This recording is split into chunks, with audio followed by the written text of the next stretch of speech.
uma das coisas que vocês tinham lá era justamente chegar nessas equações aqui para o movimento retilíneo uniformemente variado, né? Lembrem, essas equações, elas vão aparecer sempre que a gente estiver falando de movimento retilíneo com aceleração constante, né? Essa é a definição do movimento retilíneo uniformemente variado, é aceleração constante. E aí, através da utilização do cálculo, né, de integração, a gente deve conseguir chegar nessas duas equações, que nos dão a velocidade em função do tempo para uma aceleração constante, dada uma velocidade inicial, posição em função do tempo para aceleração constante, dada a velocidade inicial e posição inicial.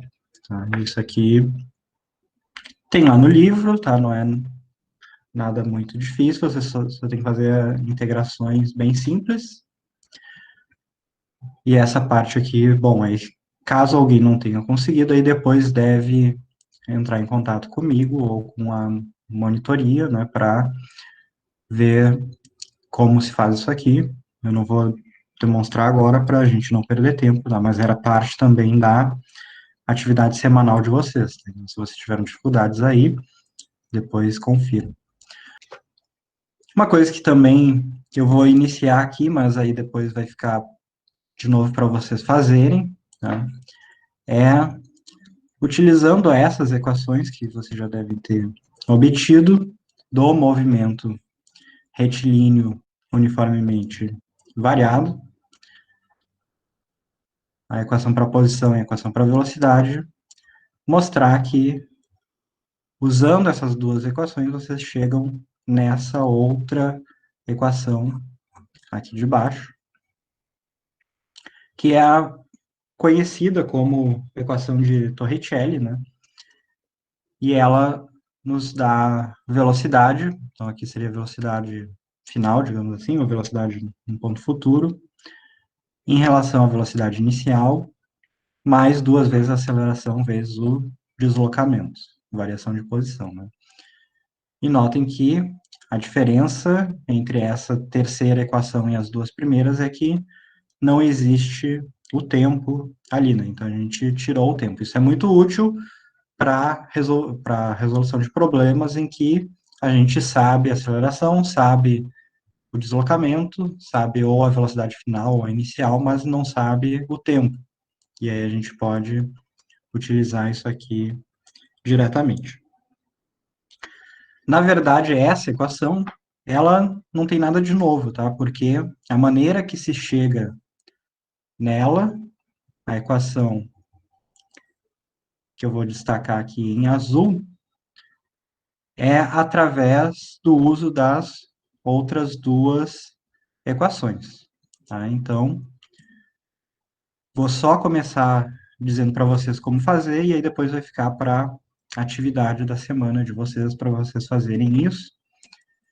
E apesar de não ter nenhuma física aqui, o que eu vou querer que vocês pratiquem com essa atividade é justamente a matemática, tá? Porque, como eu já disse, vocês normalmente têm dois problemas aqui, um deles é a física, o outro é a matemática. Então, vocês têm que conseguir aprender e ficarem bons em manipular equações, né, isolar variáveis, para que vocês consigam, a partir de uma coisa, obter outras coisas que vão ser úteis. Então, a maneira de se encontrar essa equação que está aqui destacada em azul é fazer o seguinte: a gente primeiro pega essa equação aqui para a velocidade e isola o tempo, tá? Como que a gente faz isso? Então, pega V igual a V0 mais AT, mas então a gente pode passar o V0 para o outro lado, fica V menos V0. Isso aqui vai ser igual a AT, mas a gente pode dividir por A. Isso aqui é igual ao tempo, então. Tá? Então, vejam, o tempo fica a velocidade final menos a inicial dividido pela aceleração. Tá? Então, isso aqui é bem simples de fazer. E aí, o que a gente precisa fazer agora? A gente precisa pegar esse tempo que a gente encontrou, vou até colocar em outra cor aqui, esse tempo que está nessa forma aqui, em termos de velocidade e aceleração, e colocar ele dentro da primeira equação aqui. Tá? Então, vou só escrever o início, fica a posição igual a posição inicial mais velocidade inicial vezes o tempo, mas notem que é o tempo agora aqui é velocidade menos velocidade inicial dividido pela aceleração, mais aceleração dividido por 2, né? Vezes t ao quadrado. Mas, de novo, o que é o t? V menos V0 sobre 2, sobre 2 não, sobre A elevado ao quadrado. E aí, pela simples manipulação algébrica dessa coisa agora, tá? Não existe nenhuma física aqui, é só manipulação algébrica, é só matemática. Vocês têm que conseguir, através disso aqui agora, vir para essa equação que está em azul, a chamada equação de Torricelli. Tá? Então, isso aqui vai ficar para vocês fazerem para essa atividade semanal. Notem, vocês já sabem a resposta, né? Já sabem onde precisam chegar, então o que vocês têm que conseguir é manipular isso matematicamente para chegar nela. Mais uma coisa que ficou também para a atividade da semana passada, de vocês, era a situação em que a aceleração não é constante, a aceleração é uma função do tempo também. Tá? Então, tinha alguns casos para vocês fazerem na atividade da semana 2. Eu vou fazer um exemplo aqui, bem simples, mas a ideia, vejam, é sempre a mesma, tá? Então, é o seguinte, como a gente constrói a equação de movimentos, e aqui é uma coisa importante, tá? Vocês muitas vezes pensam que vocês têm que ficar decorando coisas aqui, na verdade, vocês não precisam ficar decorando nada. Algumas coisas a gente acaba memorizando porque a gente usa tanto que elas acabam ficando dentro da nossa cabeça, mas o que vocês têm que fazer, na verdade, é entender como as coisas funcionam.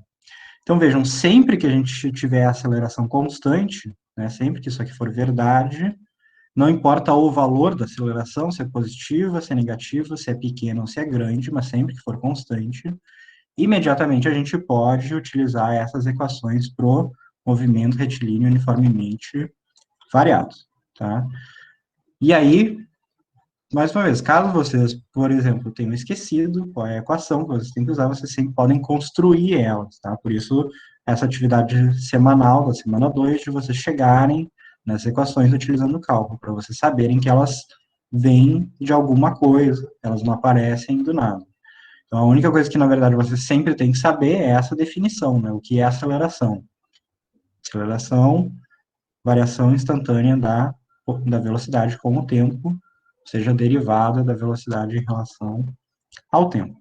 E aí, sempre que for movimento retilíneo uniformemente variado, sempre que for aceleração constante, essas equações aqui são válidas. Entretanto, quando a aceleração não é constante, elas não são mais válidas. Tá? Então, um erro que muitas vezes vocês acabam fazendo é pegarem uma situação em que a aceleração não é constante, vão lá e aplicam as equações, aplicam as fórmulas para a equação constante. Aí, obviamente, dá errado. Tá? Sempre que a aceleração não for constante, sempre que ela tiver uma dependência com o tempo, então aqui eu botei a maneira mais simples dessa dependência possível, na verdade, que é a aceleração igual a t, ou seja, depende linearmente com o tempo, né? É uma função crescente com o tempo, então, né? Sempre que a aceleração tiver essa dependência temporal, é necessário construir as equações de movimento, ou seja, o que a gente tem que fazer? Tem que fazer a integração das equações para chegar na equação para velocidade, para posição. Por quê? Porque não existe uma fórmula genérica agora, ao contrário do caso de aceleração constante, que a fórmula genérica vale para qualquer constante, agora não existe uma fórmula genérica que valha para qualquer tipo de dependência temporal. Então, cada tipo de dependência temporal vai nos dar alguma equação de movimento, e a gente precisa construir elas. Então, vou fazer esse caso bem simples aqui, só para vocês verem, caso alguém não tenha visto ainda, né? que é encontrar as equações. Então, a gente precisa encontrar v em função do tempo, é o que eu quero encontrar, e posição em função do tempo, dada essa coisa aqui, né, que é a aceleração, que lembrem é derivada da velocidade com o tempo, é igual a t. Então, vamos construir essa coisa rapidinho aqui. Então, primeiro passo, lembra, o que a gente tem que fazer? A gente estava derivando, né, para chegar na aceleração. Então, o que a gente tem que fazer agora? O caminho oposto, ou seja, integração. E para integrar, a gente precisa estar num formato específico. Não lembrem, né? Integração, as integrais são do tipo alguma coisa. Vou botar um nome diferente de variável aqui, dz. Vou até botar, pode ser uma função de z, dz. Né? Então, isso é uma integral. Lembrem que ela tem que estar sempre nesse formato aqui. Uma função da variável vezes o diferencial aqui, e isso é a forma da integral. Então, vamos colocar nessa forma, né? O que a gente tem que fazer, então? O que a gente pode fazer aqui é deixar dv de um lado e passa o dt para o outro. Aí fica dv igual a t vezes dt. Estando nessa forma aqui, agora sim a gente pode fazer a integração dos dois lados. Lembra, a gente sempre pode fazer a mesma operação dos dois lados de uma equação. A gente vai fazer a mesma operação que é integrar. A integral desse lado esquerdo aqui, a integral de dv, ela vai ser simplesmente v. Tá? V em função do tempo, na verdade. E a integral do lado direito, então a integral de t dt, vai ser o quê? Notem que agora o que está aqui dentro, né, t não é constante, então não sai para fora da integral, a gente precisa integrar ele. A integral de t, lembrem aquelas regrinhas, é t ao quadrado sobre 2. E aí lembrem também, como a gente está fazendo integrais indefinidas, cada integral indefinida nos dá uma constante de integração. Nesse caso, eu vou imaginar que a constante que tinha aqui desse lado se juntou com a do outro lado, lembrem, são constantes, né? Então eu posso juntar as duas, e eu vou escrever só uma constante, vou chamar de C1. Tá? Essa vai ser a minha única constante de integração. Isso é o que está do lado esquerdo, né? Então v de t é igual a t ao quadrado sobre 2 mais C1. Então, primeira coisa, né, notem aquilo que a gente falou sobre dimensão, né, o que significam as constantes de integração que aparecem. Notem essa constante de integração aqui deve corresponder a algum tipo de velocidade, né, porque a gente tem velocidade desse lado aqui e a gente vai ter que ter velocidade desse outro lado aqui. Notem que aqui eu tenho t ao quadrado, então ele está multiplicando uma coisa que também tem dimensão, de forma que essa coisa aqui dê velocidade, tá? Mas essa aqui a gente sabe também tem que ser velocidade. E aí como que a gente chega no valor para essa constante? A gente usa as condições iniciais que foram dadas, tá? E a condição inicial que foi dada nesse caso é a seguinte, aqui a velocidade em t igual a zero, né? Então essa velocidade em t igual a zero, tem um valor v0. Então, o que a gente faz? Substitui t igual a zero nessa equação. Então, a gente tem v em zero é igual a zero ao quadrado sobre 2, mas isso é zero, mais C1. E notem, essas coisas têm que ser iguais, né? Portanto, isso aqui é igual a V0, ou seja, essa constante de integração aqui, na verdade, é essa velocidade inicial. E aí a gente fica com a primeira equação, que é a equação para velocidade. Então, velocidade em função do tempo é igual ao quê? Velocidade inicial mais t ao quadrado sobre 2. Notem, essa função aqui é diferente daquela para aceleração constante. Tá? E notem que ela é exclusiva desse caso aqui. Ela não vale para, por exemplo, se a aceleração fosse t ao quadrado, ou se fosse raiz de t, ou fosse qualquer outra coisa. Tá? É válida para esse caso específico. Vamos fazer agora para posição. Então, a gente já encontrou que a velocidade em função do tempo corresponde a essa constante, velocidade inicial, mais t ao quadrado sobre 2. Agora a gente precisa fazer para posição. Tá? Então, encontrar x em função do tempo. E aí, como que a gente faz isso? Mesma lógica, né? Então, lembrem que a velocidade é a taxa de variação derivada, né, da posição com o tempo. Mas agora a gente tem uma equação para velocidade, que é v0 mais t ao quadrado sobre 2. Tá? Portanto, essas coisas aqui são iguais. O que a gente vai fazer? Mesma coisa, né? A gente vai reescrever isso aqui de maneira a ter dx de um lado, passa o dt para o outro, e passa multiplicando, né? E aí, lembrem, funciona exatamente como se a gente tivesse uma variável qualquer aqui, ou um número qualquer aqui. Se vocês passassem um número qualquer multiplicando para o outro lado, ia multiplicar todos os termos nessa soma aqui, né? Então, a mesma coisa continua válida. Então, eu vou escrever já na forma explícita aqui, né? Não vou deixar uma multiplicação nem nada em evidência. Então, vou escrever já a multiplicação feita, produto distribuído aqui, né? Então, fica V0 vezes dt, mais t ao quadrado sobre 2 dt. E aí, de novo, agora a gente está numa forma que a gente pode integrar, né? Então, vamos fazer a integração dos dois lados. Lembrem, aqui é uma soma, né? Quando a gente vai fazer a integral de uma soma, é a soma das integrais, né? Então, a gente integra aqui e integra aqui também.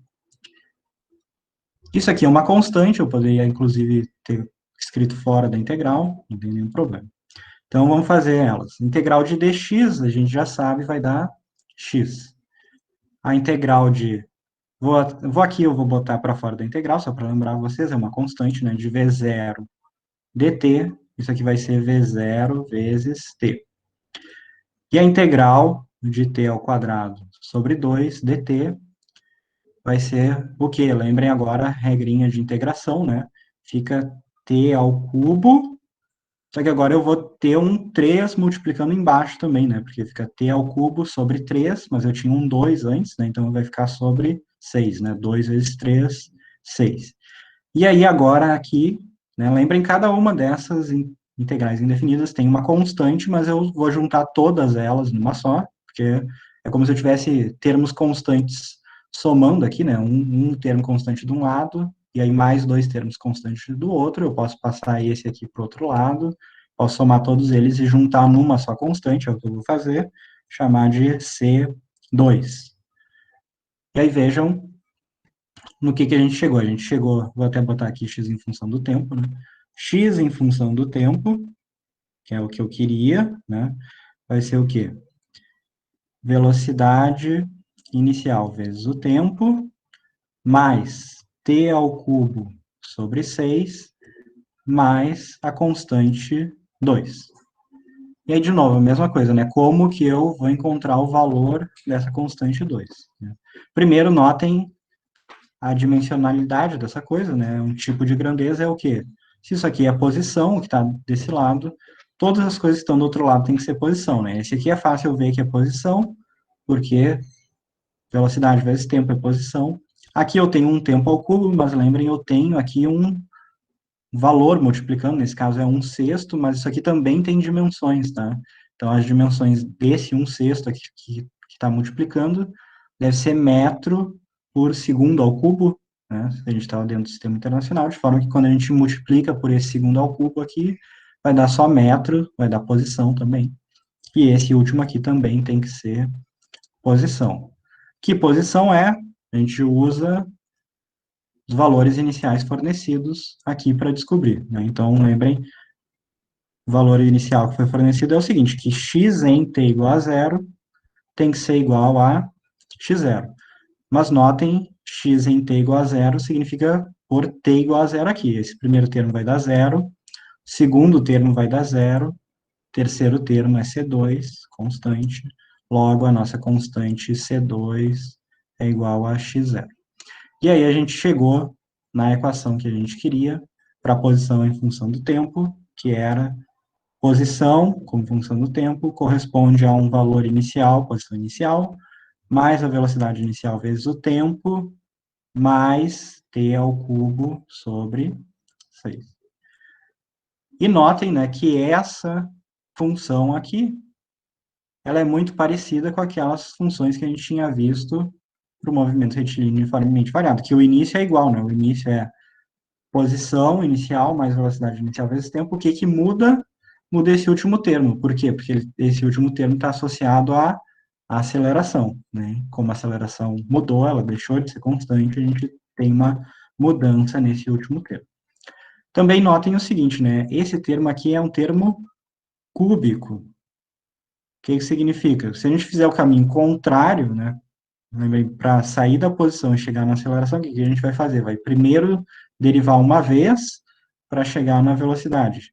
E aí esse termo aqui, o expoente vai reduzir por 1, né? Vai ficar t ao quadrado. Diferencia mais uma vez, faz mais uma derivada, vai ficar t. Notem, vai sobrar tempo aqui, ou seja, a aceleração vai ser dependente do tempo. Né? Então, sempre que vocês virem qualquer função da posição e o maior termo dependente do tempo seja t ao quadrado, isso significa que a aceleração vai ser constante. Tá? E se o termo for maior que isso, se for um t ao cubo, se for um t na quarta, ou seja lá o que for, vocês sabem que a aceleração não vai ser constante. Tá? Então, a aceleração constante sempre nos dá uma equação quadrática no tempo, tá? Uma equação de segundo grau no tempo.